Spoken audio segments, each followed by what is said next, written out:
Okay, so I want to make a video about, or I've wanted to make a video about this for a while, and recently I've sort of seen references to this and things that have made me think more and more that these are things that I should say and that I think a lot of people sort of haven't considered. So I want to give my perspective on the idea of how mind-body dualism, which is the philosophical idea that the mind or spirit or soul or whatever it is that is our identity exists separate from our physical body. It's a pretty classical school of thought. Lots of philosophers have held to it for a long time, and I mean, I think it was really born of the fact that we, for a very long time, and even today to some extent, have not been able to understand, or rather to explain, the way that consciousness works in a sort of a mechanistic or deterministic way. There's, while we can explain the way muscles work, we can explain the way, neural signaling works, we can explain a lot of things, but at the end of the day, we can't really explain, well, what makes us who we are on some level. And this has been much more the case throughout history. So there was this idea that, okay, so there's this body, and the body is kind of like this big machine, and there's the mind, which is sort of a supernatural force that controls it.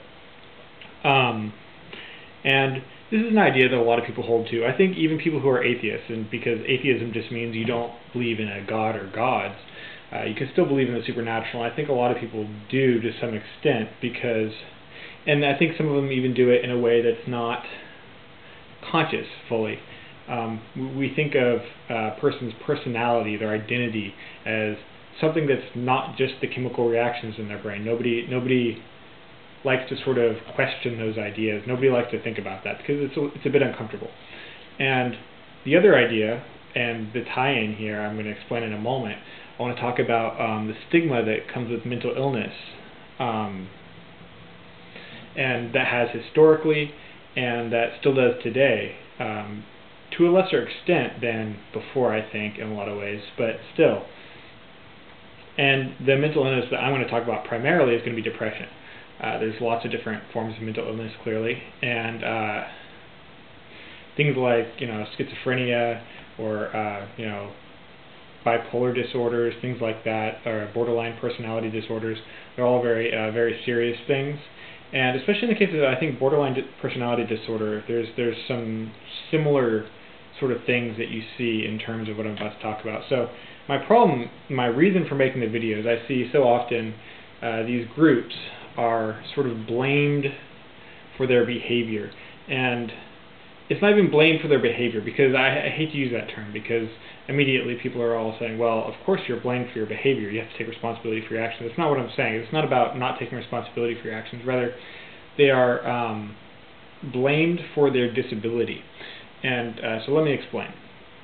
The idea of this mind-body dualism has been damaging, because we have this idea that while if you are missing a limb, say, if you're missing your arm, nobody thinks that, well, if you just tried harder, you could pick something up with your missing limb. Nobody thinks that, because we have this very visual cue, we have an understanding, it's a very mechanical process, it's very easy for us to understand, well, if you don't have an arm, you're not picking something up, it just isn't going to happen.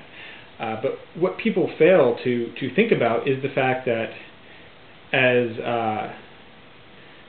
animals with brains that function in biochemical ways, if you have biochemical imbalances in your brain, if your brain, for whatever reason, developed in a way that it has different balances of certain chemicals, different ability, different receptiveness to certain chemicals, different basically neurotransmitter balances, things like that. And there's much more complex things as well that we don't understand as well. But the point is this is all chemical reactions, and chemical reactions are very well understood. Chemistry is a widely explored field, and while the minutiae of how cells work we still don't really understand on some level. We have a very good understanding of certain metabolic pathways, etc., but when it really comes down to it, we don't understand some of the really good details in these areas, but we are pretty sure that these are biochemical processes. So whenever a person is clinically depressed, the issue is not that, well, they just need to be more cheerful. They need to look at the bright side. Look how good this person's life is. How can they be unhappy to be in it, or something like that? Or yeah, you can't decide to change the chemical balances in your brain, though. You can make choices that change sort of your perspective on things, but without actual chemical change to what's going on in your brain, there are limitations to what we can do as individuals. And so whenever there's this tendency to look at someone who's depressed and think, well, they just need to try harder, or they need to look around and appreciate the things around them. And I mean, that's bullshit. And the reason I say it's bullshit is because it's like, and some people will be like, oh, well, I had a period in my life where I was really down, and but I worked through it. I got over it, and I'm better now. But that's like two people fall off of a bicycle, right? One person falls off and they sever their spinal cord, and one person falls off and they get some scrapes and bruises. Well, the guy with the scrapes and bruises is going to get up and walk away. But you don't see people saying, well, the second guy just needs to try harder. He could do the same thing if he just tried. Well, there are limitations biologically to this. And in the case of spinal injuries, it's very clear. I mean, we have this very clear mental idea of what it means. You're cutting this, basically the wiring that controls the part of their person's body. So you're like, oh, well, clearly it doesn't matter how hard they try. Well, the same is true for brain chemistry in many cases. And people who suffer from chronic depression in a clinical way, clinical depression, they have different brain chemistry than people who do not. And if you're happy all the time, then rather than thinking, oh, well, these other people, they just need to look on the bright side of life, you should also be aware and probably thankful for the fact that it's very likely you have certain differences in chemical balances in your brain that promote those feelings. And I don't want this video to get too long. I know it's already probably getting there, but the reason that I think people should be aware of this is there's the biochemistry in our heads that makes things happen. I mean, we have emotionally determined perceptions, we have chemically determined emotions. If you don't think that chemical releases in your brain have everything to do with how you're feeling, I mean, well, let me just tell you, they do. And I'd be happy to try and link some papers if anyone's curious. I mean, I don't know, but the reason I wanted to make this is because of this mind-body dualism, there has always been this sort of idea that depression is a matter of weakness, or even that addiction is a matter of weakness, or that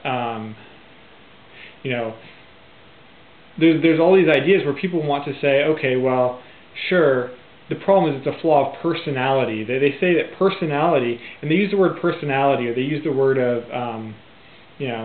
it's a character flaw, as though character is this supernatural self that the person has, that if they were just, their character were exerting more will on their body, they'd be changing things.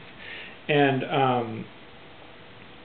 I'm certainly not saying that people need to take responsibility for their actions, and that's one of the common criticisms of these ideas.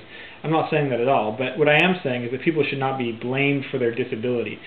Too often people who are depressed blame themselves for their depression. They blame themselves for the feelings that they have. They blame themselves for not being able to feel more happy. You go and you're like, oh, well, I got this big promotion, but I just can't feel happy about it. There's something wrong with me.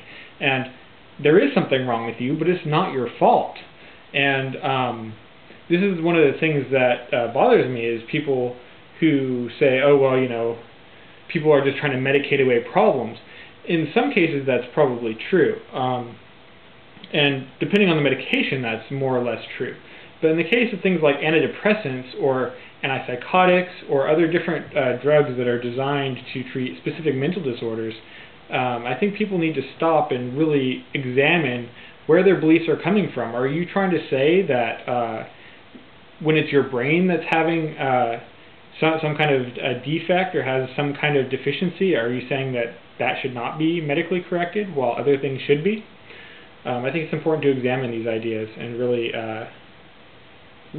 take another look at how we judge people and how we judge ourselves, and how we see mental function compared to other functions in people's bodies, and how we think we should treat those things. Anyway, so kind of just my own random rant. But I've been running into more people lately who've sort of talked about some of this stuff and talked about their own blaming themselves in certain ways, or feeling that it was a weakness to be dependent upon antidepressants or other things. So I just wanted to sort of throw my 2 cents out there and see what other people had to say.